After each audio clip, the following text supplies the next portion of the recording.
अज्ञानतिमिरान्धस्य ज्ञानाञ्जनशलाकया चक्षुरुन्मिलितं येन तस्मै श्रीगुरुवे नमः। नमो ॐ विष्णुपादाय कृष्णपृष्ठाय भूतले श्रीमते भक्तिवेदान्त स्वामी इति नामिने। नमस्ते सरस्वती देवी गौरवाणी प्रचारिणी निर्विशेष शून्यवादी पाश्चात्य देशतारिणी। जय श्री कृष्ण चैतन्य प्रभु नित्यानंद श्री अद्वैत गदाधर श्रीवासादि गौर भक्तवृंद। हरे कृष्णा कृष्णा कृष्णा हरे हरे, हरे राम राम राम हरे।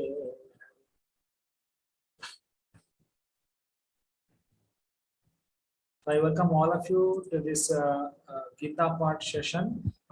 We are discussing chapter 2, and in the last class we discussed verse number 13. So today we are going to discuss verse number 14, chapter 2, verse number 14. So I request, if you have Bhagavad Gita with you, or you can open Bhagavad Gita in your phone also. In the app, you can just open the Bhagavad Gita book and open the sloka 2.14. So today's sloka will discuss, as you know that in the Bhagavad Gita, in the second chapter, Lord Krishna is now going to give this knowledge about soul, who we are. We are not this body, but we are the soul that is present inside the body. So now he is going to explain. Okay, you know that you are not the body, you are the soul. Then what you should do now? So what is our duty? So God is now telling us the duty, what we should do now. So that is what in the verse 14, Lord Krishna is explaining, that what is the duty of each and every person who has this knowledge of soul, that he is not this body, but he is the soul. Let's try to recite the verse and then we'll understand the slogan. 2.14. Matra sparshashtu kaunteya shitoshna sukha dukkhada agama painota nitya tam titiksha bharata. This is one of the very famous sloka of Bhagavad Gita. So Krishna is telling here, Matra sparshashtu kaunteya. So matra means what? Suppose you are going and you are purchasing something. So matra means amount. What is the matra? Sometimes a patient goes to the doctor and he asks, okay, what is the matra of the medicine I have to take? The doctor tells, okay, take 10 ml of medicine in the morning and at night. So matra means the amount, the measurement. So here, matra here, the measurement for the senses. The measurement is the sense object. Just like for the eyes, the sense object is a form. Suppose you are taking the darshan of Radha, Vrindavan, Vihari. So Radha, Vrindavan, Vihari is like the object for the eye. That is the matra. And the ear, you are hearing Gita lecture. So the sound is the matra for the ears. And then the smell is the matra for the nose. Similarly, so all these sense objects are like the matra for the senses. Matra sparshashtu kaunteya.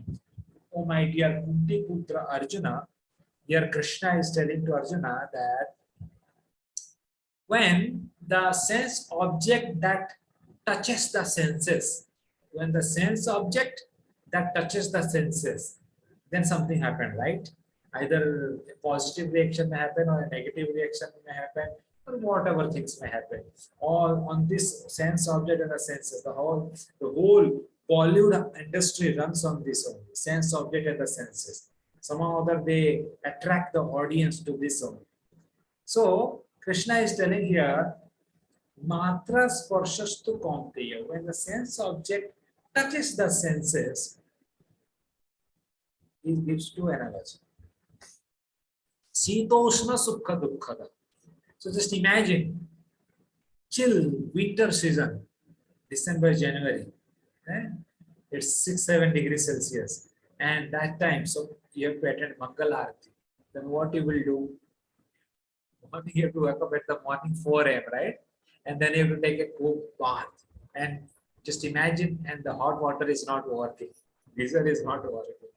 And then you have to take a chill, cold bath in the winter season. It's very painful, right? So that is because you become very shita. You feel very cold, right? And just imagine now, right now in this scenario, in the summer season, suppose you have to take bath with that cold water. It is for now. It's pleasure, right? You enjoy in the hot summer season, in the especially in the morning, 12 o'clock, 1-2 p.m.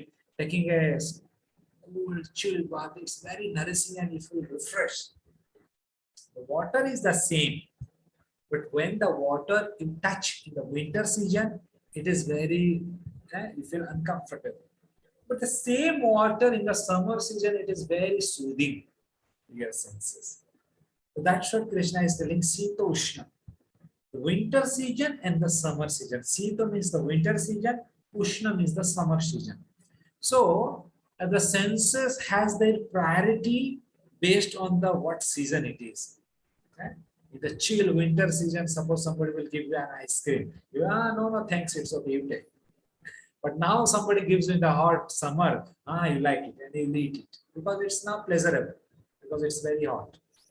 So the priority of the sense object that varies according to the time, according to the season.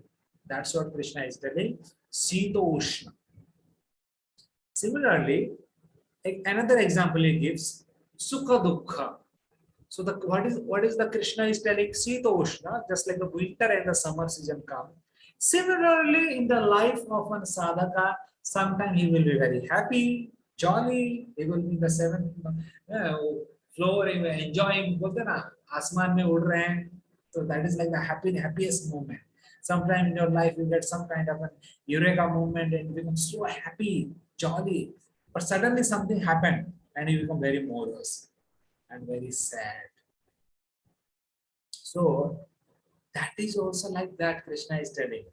Just like the Sita Ushna, similarly the happiness and the pain comes in the life, that is also happens similarly. Nothing is going to remain permanent in the life. That's what Krishna is telling in the third line. Third line Krishna is telling in the 2.14. Agama paino nitya. Agama apaino nitya. What does it mean? Agama means it is coming. Apaino, again it is going. So just imagine if somebody is liking the winter season. The winter season is not going to stay permanently 12 months. There are few devotees I have seen that they like the winter season. And there are few, I can tell you, they like the summer season. So everybody has their liking, and everybody has their kind of a nature, and some season suits some person. But no season will stay forever 12 months. Everything has a time. And after that time, the season is going to over. That's what Krishna is telling, my dear Arjuna. Agama apainu. Agama means it is coming. Apainu means it is going. Now the summer season has come, and now the time June. Today in the Govardhan Eco Village, we got a first monsoon rain in the morning. And so that means what? That means now it's a time to tell bye-bye to the summer season. Apainu, it's now going. The summer is going. And a new season is going to come now. Agama. And what is coming? Rainy season is coming. But the rainy season is also not going to last forever. That will also go. June, July, August, September, the rainy season will also go. And then the winter season will come. So the thing is that nothing is permanent in this world. That is the main crux of this world. Agama, apainu, Anitya. The third line is telling Anitya. Nitya means what? Nitya means that thing what remains always permanent. That is called Nitya. So Krishna is telling, oh my dear Arjuna, nothing is permanent in this world. Why you are bothering so much about this, that, to kill or not kill? Everything is temporary. Come on, nothing is permanent. Why you are thinking so much? Just do it. Everything is temporary. It's a matter of time only. But that's what Krishna is telling here, Anitya. Just like the seasons, it keep on changing. No season, no matter how much you love it, it is not going to stay permanent. It is going to change. And also na kabhi khushi, kabhi gam. Eh? Krishna is telling here, sukha dukkha, agama apainu nitya. That means kabhi khushi, kabhi gam. Sometimes you are feeling happy, but this happy moment is not going to stay permanently because the time is going, and you will get a moment again you will become unhappy. So don't be so excited in the happy moment. Just control yourself. And in the sadness, don't become so frustrated. Control yourself because that sad moment is also not going to stay forever. That is the duality of this material. So sometimes people, when they become so morose, sad, commit suicide also. So they think that this is the end of the life.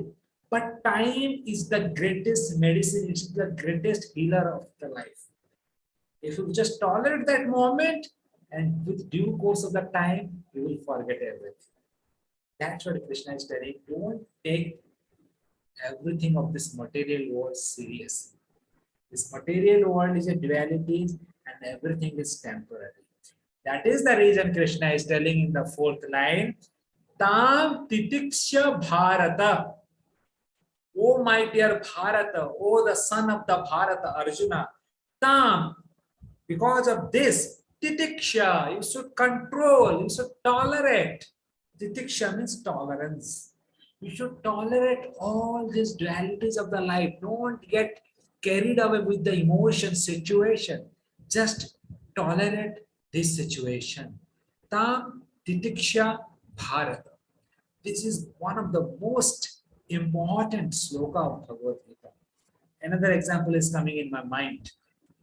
In the summer season, sometime when the mother cooks in the kitchen, it's very uncomfortable because she's cooking with the fire and the fire is so hot, and the weather is also so hot. So practically in the summer season, cooking inside the kitchen is very troublesome because you sweat like anything. Already the weather is so hot and you have to stand in front of the fire. But still, the mother does. And actually, in the winter season, if you see, it is very soothing to cook in the kitchen because it's very chill, cold in the December, January, and while cooking, you will get the warmth from the fire. It's very, very comfortable. But in the summer season, totally it's opposite, 180-degree opposite. But the mother tolerates the heat. The mother tolerates the heat and she cook. Why? Because she has a higher purpose in his life. Because she has to feed his children, his husband. She has that goal in his life that I'm cooking for them. And because I want to please them, because of that affectionate want, she tolerate all these difficulties. And she cooks in the summer season. So, because she has a higher goal, she could tolerate the dualities. Similarly, in our life also, when we have a higher goal, then only we can tolerate the dualities of the life. What is that higher goal? To please Vaishnavas, to please Krishna, to please our spiritual master. So that is like the higher goal. Just like the mother has the goal of pleasing her children, no matter whatever difficulties, no matter how much heat it is, she tolerates and she cooks with a lot of love and affection and meditating that my children are going to eat it. Similarly, the sadhakas, no matter whatever difficulties comes in our practice of devotional service, we should tolerate and we should do it. We should rise up in the early morning and attend the Mangalarti, chant our 16th round, read Bhagavatam, take prasad, associate with the devotee. Why you are doing? Because to please the Vaishnavas, to please the spiritual master Guru, so that we will get the mercy of Lord Krishna more and more and more in our life. So that gives the strength to the sadhaka to tolerate the dualities, the difficulties of so-called materialistic life. Otherwise, it's become very heavy. Otherwise, what happened? These small dualities will look like a big. You will say, my God, my life is filled with so many difficulties. Actually, it's not. When you are focused on the higher goal, then these difficulties will look like a small. Yeah? And you can easily tolerate and go over it. The thing is that Param Drishta Nivartha, we have to focus on the higher goal. That is the main thing. Then uh, Krishna is telling to Arjuna, because why Krishna is telling this to Arjuna? The main goal why Krishna is telling to Arjuna is that Arjuna is telling that I won't fight because Bhishma, Drona are my teachers. How can I kill them? I don't fight. I don't want to kill them. So Krishna is telling Baba, you are a Kshatriya and it's your duty to fight no matter whether you love them or not, because it's your duty. So you have to do your dharma of Kshatriya and you have to do the fight. That is how Krishna is telling this sloka.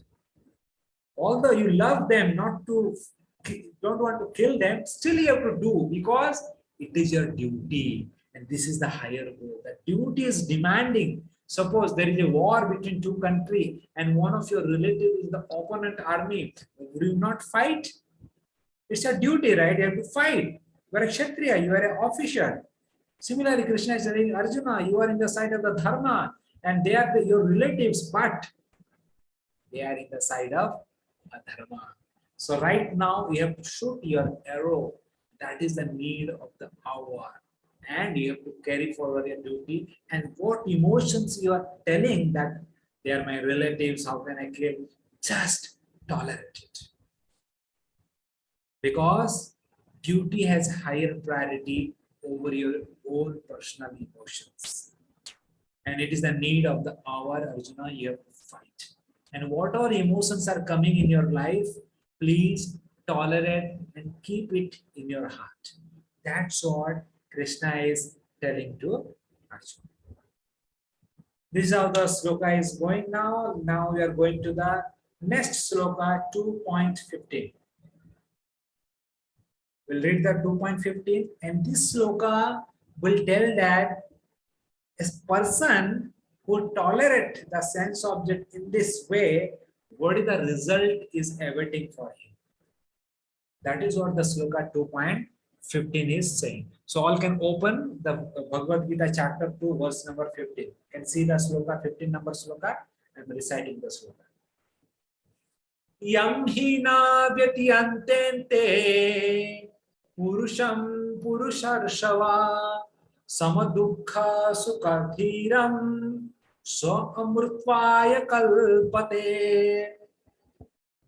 So Krishna is telling to Arjuna, Yam hi na vyatiyanti ete. Vyatiyanti means disturb. Sometimes you get disturbed. Arey, he is disturbing me. Yeah? So vyatiyanti means disturbing element. So Krishna is telling, Yam hi na vyatiyanti ete. The person who doesn't get disturbed from what? From these sense objects. Krishna is telling, because now tolerate, somebody is tolerating. This is also art of tolerating. And in the beginning, when you tolerate, it will keep you disturbed a lot.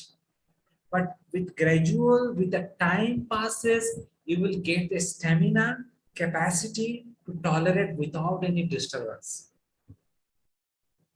Just like when you just imagine when you are children, when you are in your young time, when you are learning the bicycle, In the beginning time, you have to control a lot of your handle, paddling, this, that, and your mind was totally bit tense while learning the cycle. But after a few days, when you are totally acquainted with it, and then that time easily you can run the cycle. Even you talking with your friend or talking in your phone also with one hand in your handle, you can easily run. You will become so acquainted with the cycle. That's what is Krishna is telling in 2.15 that Yam hi na vyati anti ebe. And the person, when he practices this tolerance and when he becomes so expert, and this sense object will not disturb him anymore. Yam hi na vyati ante. That means it's not disturbing him anymore. Purusham purusarsava. Purusha means that person. Purusha. Purusha means living entity. When the sense object is not disturbing the living entity, Purusarshava, oh my dear Arjuna, Krishna is telling to Arjuna, Purusarshava means you are the greatest of all the Purusha. Why you are lamenting like this? Krishna is telling Arjuna, Purusarshava, you are like the best among all the living entities. Oh my dear Purusarshava. Sama dukkha sukham dhira. And what he does? Sama dukkha sukha. He sama means saman. He is maintaining himself in sukha dukkha. So when he getting a lottery, he's not getting so excited that he will get a heart attack. Sometimes it happens. People has got lottery and they got also heart attack and they died. So excited, my God. And dukkha, people got sometimes misery and they got, I've seen just now the 12th exam result today has released. So after a few days, you just see few children you will get case exam, few children they'll commit suicide also. You'll get the news because it has been every year that when the students they get a fail, bad marks, few children they commit suicide. But Krishna is telling, sama dukkha sukha. You have to be equilibrium in happiness and in misery. Don't carry it away in your happiness and become so excited, or don't get frustrated when you are in sadness and just break down. Just balance these two things. These two things are temporary and it is for some time only. It is not going to stay permanently. Sama sukha dukkha. So just see both happiness and misery equally in your life. That's what Krishna is telling in the third line. Sama sukha dukkha dhiram. And then Krishna is telling the person who really sees the happiness and the misery in equal platform. You know who he is? I call him as a dhira person. Dhira. Dhira means the person who applies really his intelligence based on the dharma. What is my dharma? What is my duty now? What should I do? Sometime a mother, she may like some movie or serial to watch, but the child needs the attention of the mother. And the mother like to watch the movie or the TV serial, but the child needs the attention. So now the dhira means what? She will ask this question to his intelligence. What is my duty? Being mother, my first priority is to give time to my children. Seeing the movie, serial, that is the second priority. That is called dhira person. This is just one example I gave. In your life, every day you have some kind of a choice. Somebody may be an engineer, somebody may be a housewife, somebody may be a teacher, somebody may be a monk, whatever may be. Every moment, every day, we have a choice.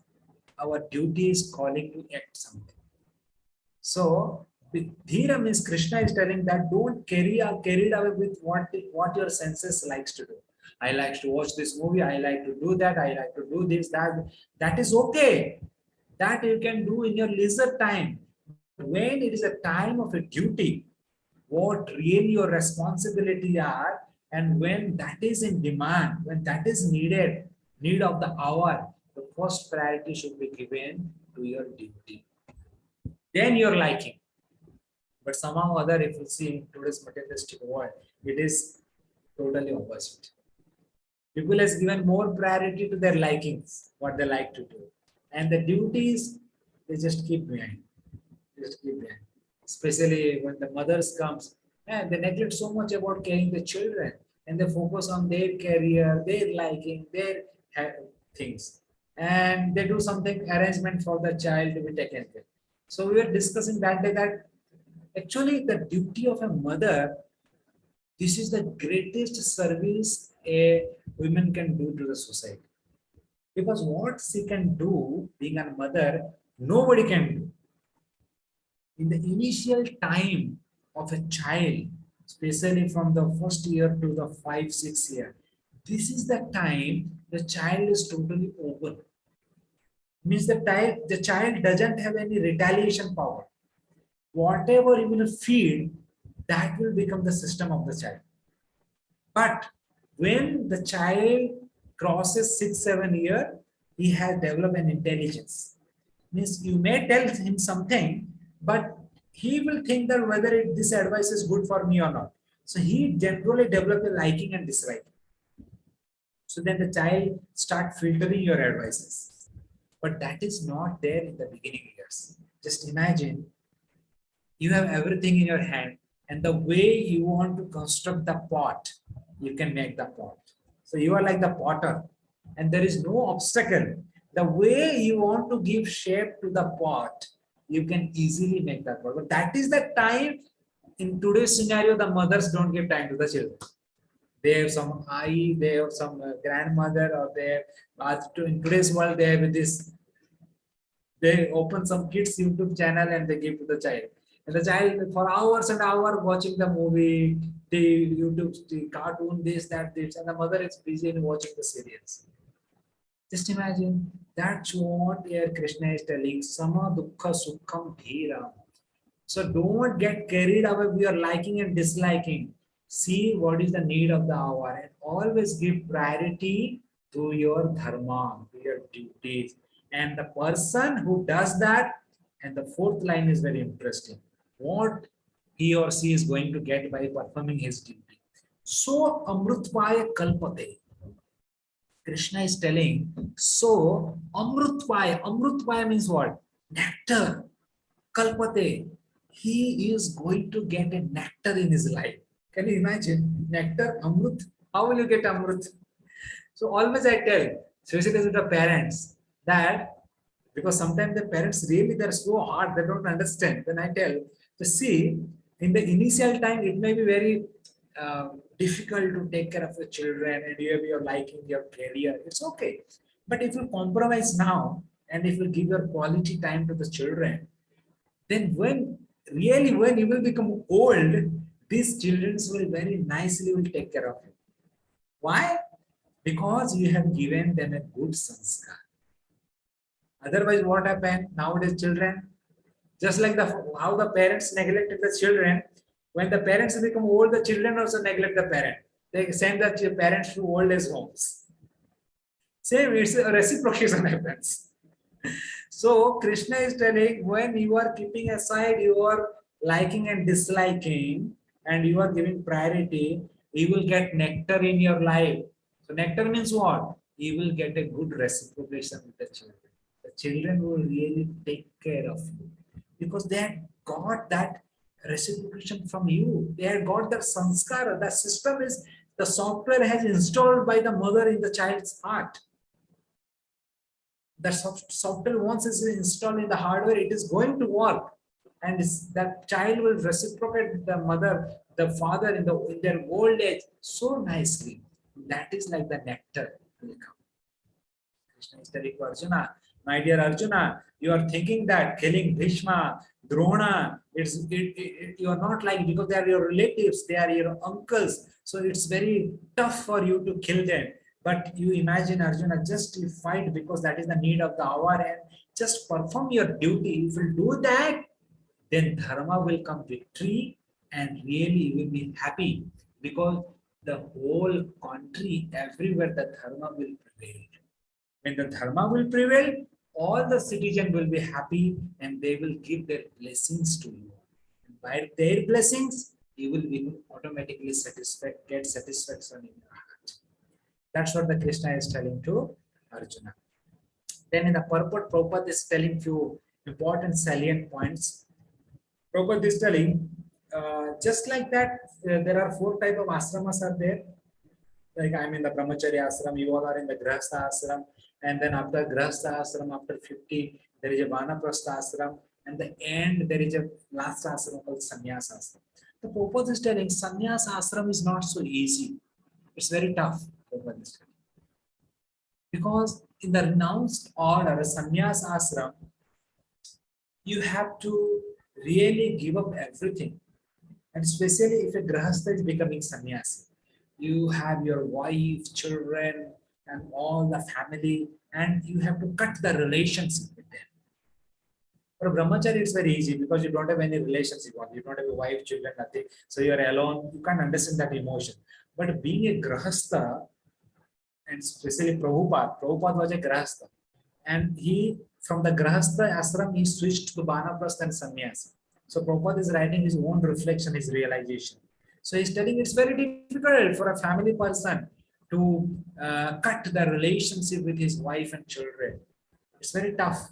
Still, if a person does and enters into sannyas ashram, tolerating all these difficulties, then you will get nectar at the end of the life by the realization, by the spiritual realization of Krishna consciousness, what he will get in his heart, that will be like a nectar for him in his life. What he's telling, he's just telling his own case, I think, because he has just left his Grasta families and he's entered into sannyas ashram and is writing the purport. He's telling it is very difficult, but still, if you tolerate the emotions and if you tolerate and if you keep going ahead in the sannyas ashram, preaching, spreading the Krishna consciousness with a bigger family, leaving a single family, you are making the whole world your family.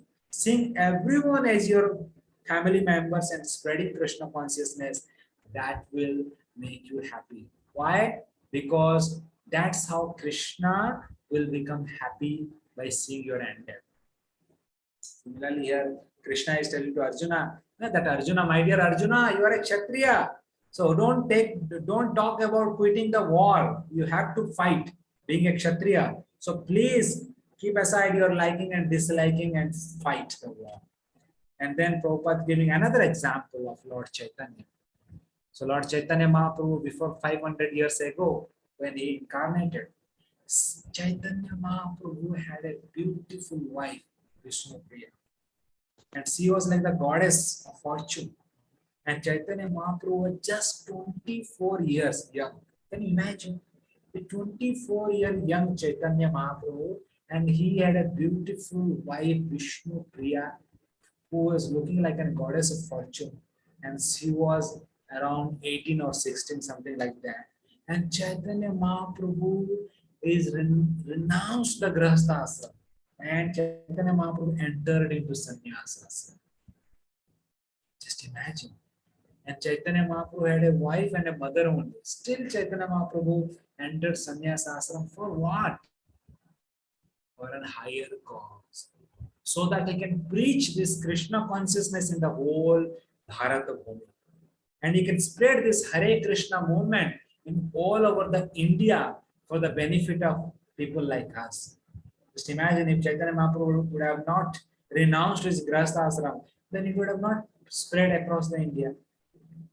He would have been happily continuing his Grahastha ashram. But he renounced. Why?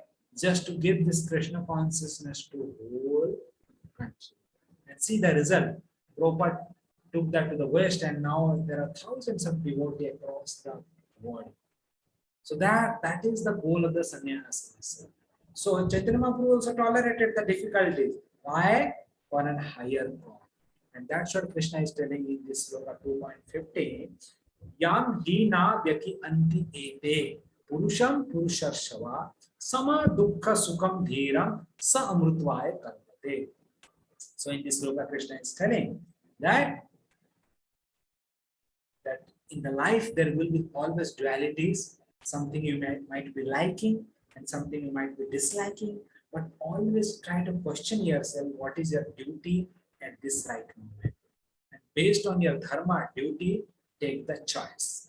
And when a person does like that, always in his life, Krishna will bring the nectar at the end. There's no doubt. So this is the main important lesson. Today we discussed the verse 2.14 and in the 2.15. So these are the two verses, very important verse. In 2.14, Krishna is telling, tolerate the dualities, nothing is permanent, it has come, it will go. And in 2.15, Krishna is telling the result of tolerating the dualities. The person tolerate these dualities, then he will get nectar at the end. So with this, we'll end today's Gita Paath session. So now I'm opening the forum for the question and answer. Anybody have any questions?